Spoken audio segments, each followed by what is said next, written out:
Inini, I've never seen so far munhu anoda ZANU, including those varimo. It's so sad kuti tine mayouth ari muZANU are so stupid. I'm sorry to use such kind of words. Or it's so sad that we have got ZANU PF supporters are very, very stupid. Madandaids, madofo zviri legendary. Nevaida ZANU nezvechokwadi vanhu ava vaide vari so jealous. Vachida kuona ZANU ichiita zvinhu kwazvo to silence vari opposition and other forces. But vari kutobetsera ZANU kuti irambe ichidestroya even legacy yayo nedignity yayo neyavowo futi. Bevanga vachida ZANU pakaitwa such kind of investigation yecorruption iri kuitika iyi, vaide vakatomira vakati no, this is not it, this is not what we want. But vanoomberera vari mugovernment vachipfuma vachiuraya economy, vakatarisa vaiti ZANU toda nyika yedu, munotaura zvakaipa pamusoro penyika yedu. Ari kutaura zvakaipa pamusoro penyika yake apo ndiani? Because at the end of the day zvichaonekwa pasi rese kuti vanhu vari kuvata pamalaini emabhengi. Hapana anozvitaura izvozvo, zvinenge zvichionekwa nepasi rino rese kuti muZimbabwe vanhu vanoita 3 days akavata palaini ebhengi onopiwa $20 kana $30. Hakuna anenge achizvitaura, but action speaks volumes. Then we've got vanhu vanotofara situation yakadero, vouya pamagrupu oda kutanga kuataka vanhu nekukriticize vanhu. Ini ndinobaya pamboni, ndobaya mboni.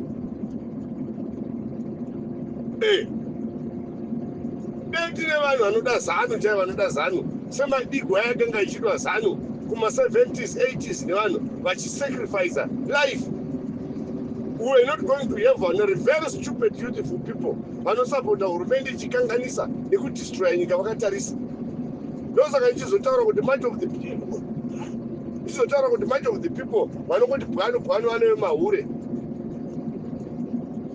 vakakurira paseri pematoireti ndokuseri kwemabhawa, achingoti murume auya namai ndibaba.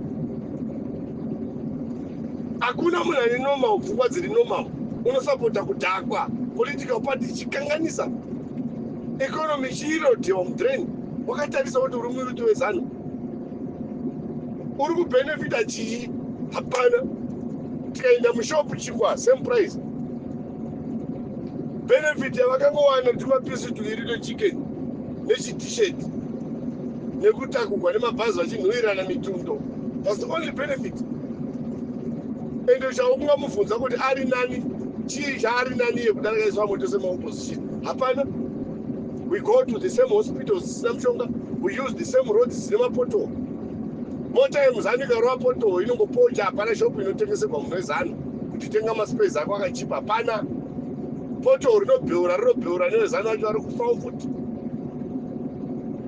Hapana respect, hapana.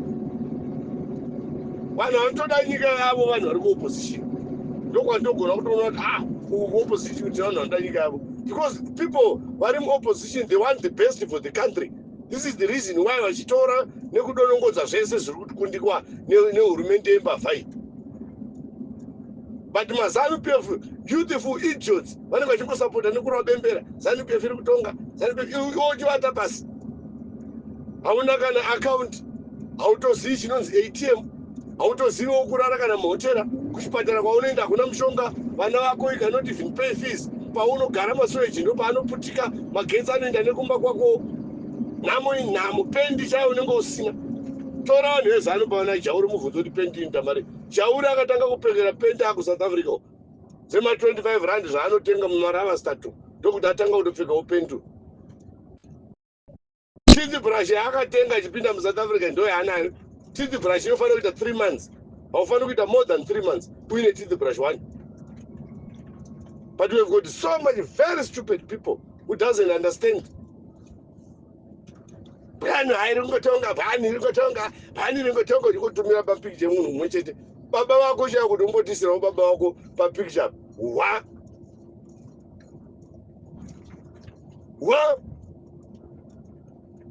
vanoita basa rekudiridza rugare gwevamwe vanhu nedikita ravo. ZANU-PF has failed. Betine vana mayouthful vari jealous semayouthful ekuma60 70 80. Betine vayouthful vari jealous. Hataifarira kuti nyika yedu inzi iri kutongwa nezvigananda takatarisa.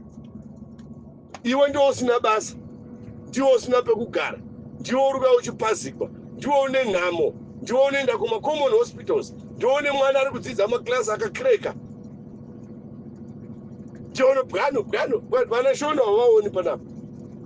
Hauvaoni panapa, vanaona uchina masa. Hapana mwana uchina masa. Hapana mwana wamutsvangu apa. Hapana mwana wamunangagu apa. Hapana vana webhista shama apa. Only village idiots. Village idiots. No one got para defenders who speak nonsense. Hey government, you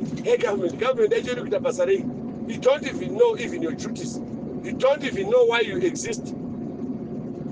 Mama wacho munofana kutonamata kuti Mwari ndiratidze purpose yangu in this world. Purpose yako haisi yekuita bootlicking, kugara wakaburitsa rurimi kudai, kuda kunonanzva murume segava. That's bullshit.